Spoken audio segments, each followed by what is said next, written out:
When I was a kid, my dad would tell me not to worry about making mistakes, because mistakes are an opportunity to improve. You take the experience, analyze it, and then move on and apply what you've learned. But some mistakes are so devastating and destructive that there's no coming back, no learning, and no correcting. We can only look on in horror as everything slowly disintegrates. In 1999, Japanese nuclear worker Hisashi Ouchi and his colleagues made a mistake while working at the nuclear fuel conversion company in Tokai. That mistake would lead to Ouchi being bedridden and unable to move for 83 days, where he would endure a sickening series of increasingly more painful injuries and illnesses, which would cause his body to slowly decompose while he was still alive, leaving him in a constant state of searing pain and suffering. This is his story.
On the morning of the 30th of September, 3 Japanese nuclear technicians named Hisashi Ouchi, Yutaka Yokokawa, and Masato Shinohara arrived at the JCO nuclear fuel conversion facility in Tokaimura for their day's work.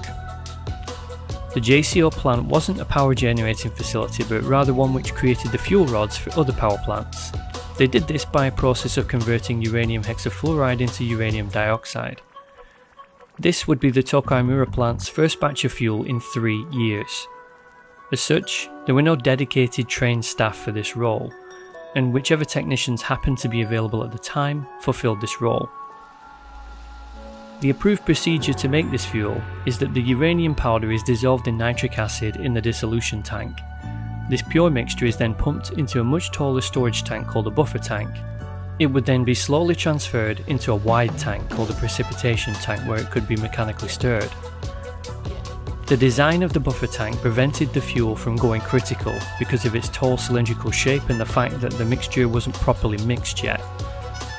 The purpose of this design was to control the flow of mixture into the larger precipitation tank to prevent the mixture from going critical as it was stirred mechanically. The approved concentration of the uranium powder for this process was 5%.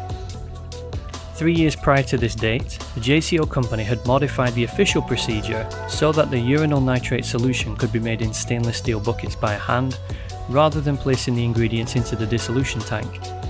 This was illegal and against government regulations, but had never led to any accidents due to the low concentration of uranium which was used. When the 3 workers arrived that day, the plant was already 2 days behind schedule for delivery of the nuclear fuel rods. The company put pressure on staff to complete the procedure as quick as possible, and so the technicians modified the procedure even further. They were now mixing the uranyl nitrate solution in steel buckets and pouring it directly into the large precipitation tank. They were also using a uranium concentration much higher than anyone previously had, in order to create the fuel as fast as possible. At around 10:35 am, after the precipitation tank reached 40 litres of highly concentrated uranyl nitrate solution, the radiation alarm sounded, and the 3 workers reported seeing a blue flash as Cherenkov radiation signalled that the mixture was generating enough heat to start a self-sustaining nuclear chain reaction and sent out blasts of gamma and neutron radiation. Ouchi absorbed the highest dose of radiation as he had his body pressed against the tank to assist in pouring, while Shinohara was standing on a platform pouring the liquid into the tank. Yokokawa was sitting at a desk a few feet away and received the smallest dose of radiation. The internationally acknowledged radiation safety limit per person per year is 20 millisieverts. The dose considered to be fatal is 5,000 millisieverts. Ouchi received 17,000 millisieverts of radiation, 3 times the amount considered lethal. Shinohara received 10,000 and Yokokara 3,000.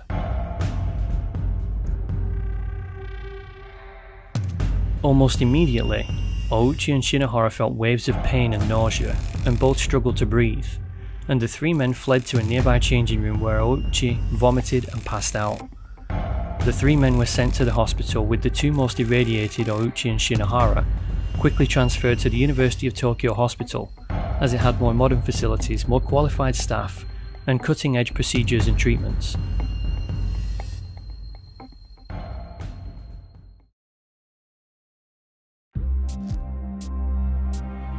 When the nurses initially tended to Ouchi, they couldn't believe that he'd received a fatal dose of radiation. 先生が下から上に連れてきて、ICU の中であったんですけども、そのまま個室にいつものようにストレッチャーで普通の入院患者さんみたいに入ってきて、1日で一気に日焼けをしちゃったぐらいの赤さを帯びてて、手がすごい腫れてて、でそっちが痛いっていうふうに言ってて。He was also alert, talkative, and friendly. One of the nurses commented that she thought that he might be able to go home that day. 死なずに済むというか、退院できる状態になるんじゃないかなってその時は思いました。It wasn't until the test results came back that the real problem was revealed.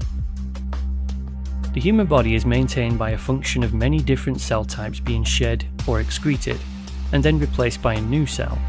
Our chromosomes contain the instructions for the replication of all cell types. These instructions are incredibly important. The cell replication is impossible without them. When the doctors examined Ouchi's test results, they understood the size and magnitude of the problem. Normal chromosomes can be arranged and identified quite easily, but Ouchi's chromosomes had been decimated by radiation, leaving them unorganized, malformed, mutated, and in some cases fused. The radiation had literally ripped apart his DNA and scrambled it to the point where the cell instructions were no longer usable inside his body. While his body could no longer create new cells, it did still have a supply of cells which had been created before the radiation had destroyed his chromosomes. This explained why his outward appearance looked healthy. When that supply of cells ran out, Ouchi's real nightmare would begin.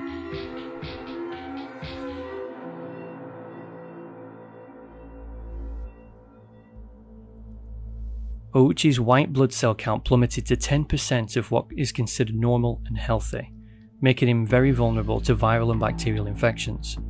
To prevent this, he was moved into a sterile room. Dr. Mayakawa was the doctor in charge of the team who would attempt to save Ouchi's life. Their first priority was Ouchi's inability to generate new cells. Without this, saving Ouchi's life would be impossible.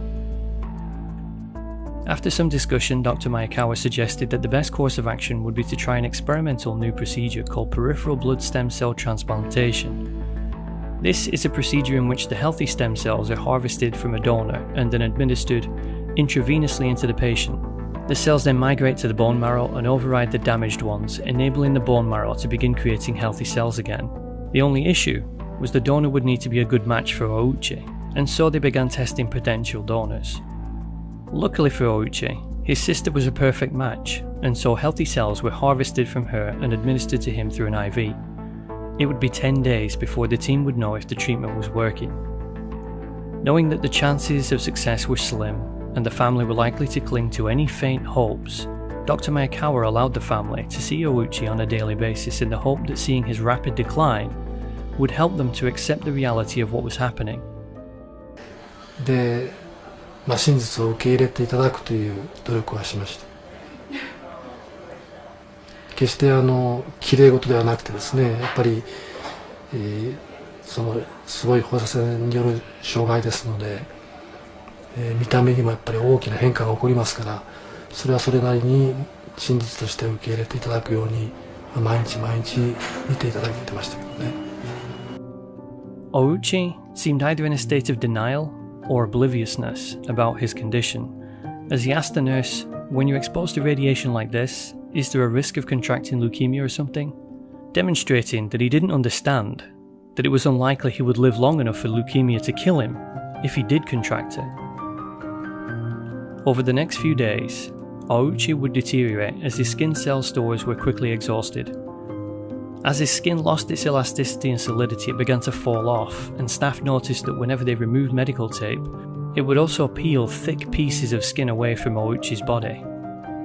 The doctor then stopped any further use of medical tape against his skin. At times, Ouchi would struggle to breathe, as fluid started to build up on his lungs. The team considered putting him on a respirator, but after seeing him tell his wife how much he loved her, they decided to wait and allow them both time to speak for a little longer. 大内さん、多分その頃はすごいいろいろ体のだるさとかが出てきて、お話しするのも多分それこそ、お話しするのもこう力がいるっていうか、そういう感じだったと思うんですね。それでもなんかこうちょっと優しい口調で少し笑いながら奥さんに愛してるよとおっしゃってて、でもそういうのがやっぱり伝わってくると私たちは辛いですよね。It would, however, be very short-lived, as the next day, Ouchi could no longer breathe, and he was intubated and given respiratory assistance. While nobody knew for sure what would happen to Ouchi, the staff understood that he was unlikely to survive, and he was very likely to deteriorate. The family visited every day, and each day they would fold a paper crane. They wanted to put a crane by his bedside, but the risk of infection was too great.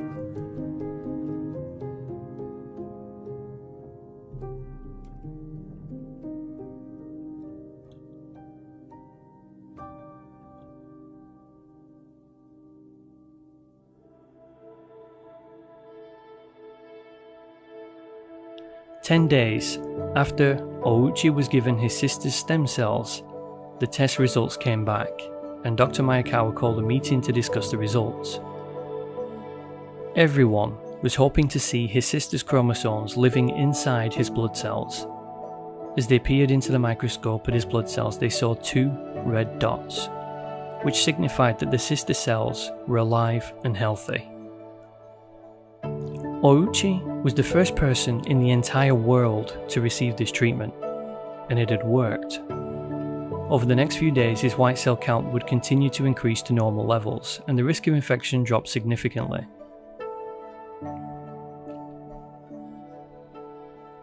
A week later, and Ouchi's skin began to deteriorate again, and an endoscope of Ouchi's intestines confirmed Dr. Mayakawa's worst fear. Ouchi's mucous membranes had turned white and drooped down, signalling that they had died. The mucous membranes are responsible for absorbing nutrients and fluids from the food we eat. This meant that Ouchi would not be able to retain water and nutrients. By this point, Ouchi had become hostile towards the staff, and said that he just wanted to go home. In an attempt to get answers, the team examined Ouchi's blood again. This time, instead of seeing the healthy cells they saw before, they saw mutated cells that had been corrupted by the radiation inside Ouchi's body. Ouchi's body had absorbed so much radiation when he was exposed that it had damaged the transplanted cells from his sister, even though there was no radiation source here anymore. The medical team and Ouchi's family were devastated. Shortly after, Ouchi began to experience gastrointestinal pain and discomfort as his body excreted 3 litres of diarrhea every day. After 3 weeks, his intestines began to bleed from the wound where the mucous membrane had died and peeled away. It quickly became necessary to give Ouchi blood transfusions. On some days, he was given 10 transfusions in a single day. The team tried a variety of drugs to help improve some of the symptoms, but none would stay in his system long enough because of the diarrhea and bleeding. Ouchi was then transferred to a specialist bed for the critically ill, a bed which tilts to improve systemic circulation and to prevent bed sores from building up on his skin.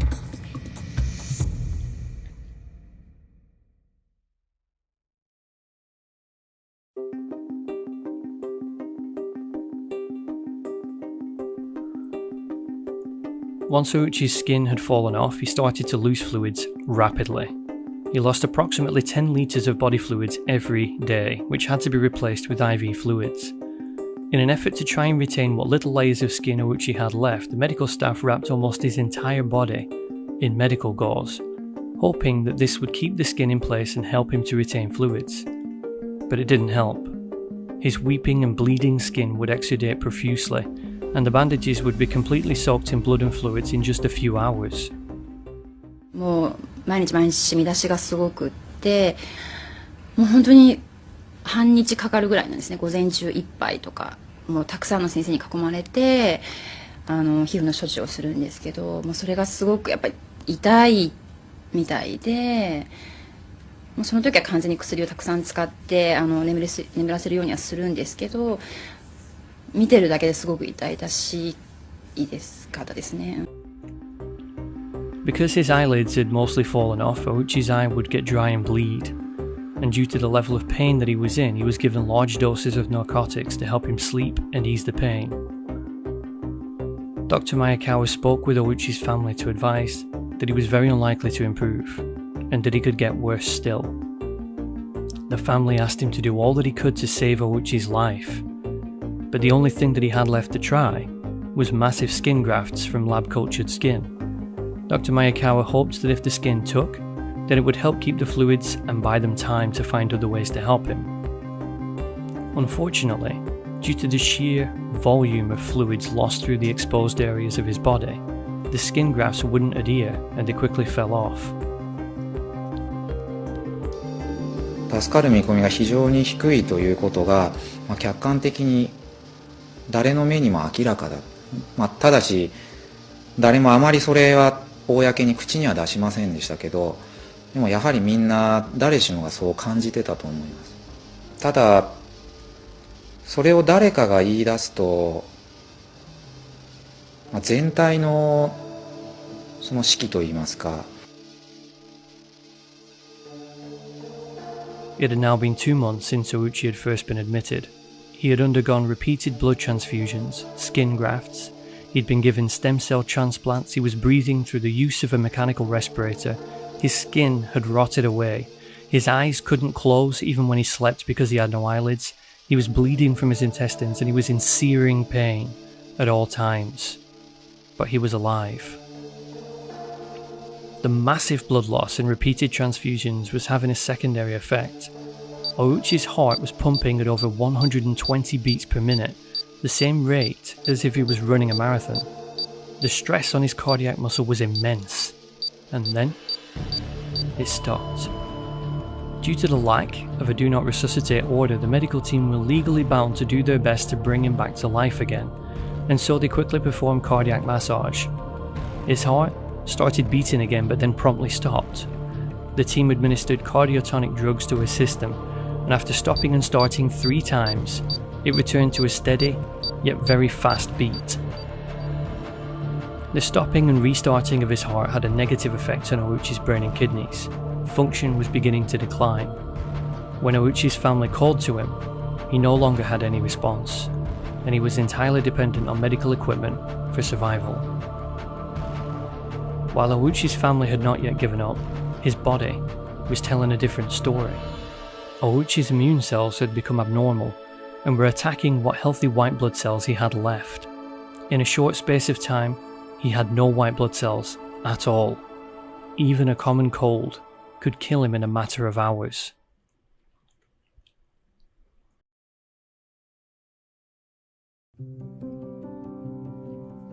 On the 81st night after Ouchi was admitted, Dr. Miyakawa gathered the family members in a visiting room and advised them that Hisashi Ouchi could not be saved, and that should his heart stop again, he shouldn't be revived. The family agreed and signed a do not resuscitate order, in the hopes of sparing Ouchi any more pain. On day 83, Ouchi's wife and son visited him for the last time. The medical staff removed the gauze from his face so that they could look at him for one more time. And then, on the 83rd night of Hisashi Ouchi's brutal battle for life, his heart stopped and he passed away.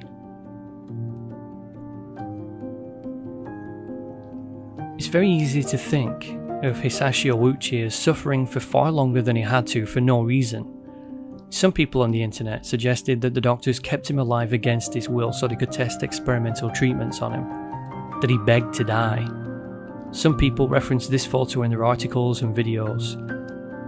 None of that is true, and that photograph is from a medical textbook about burns victims. The truth is, the medical staff used every tool in medicine to try and save Ouchi's life at the request of his family. The truth is, one simple mistake was the difference between a normal day at work and the most agonizing death imaginable.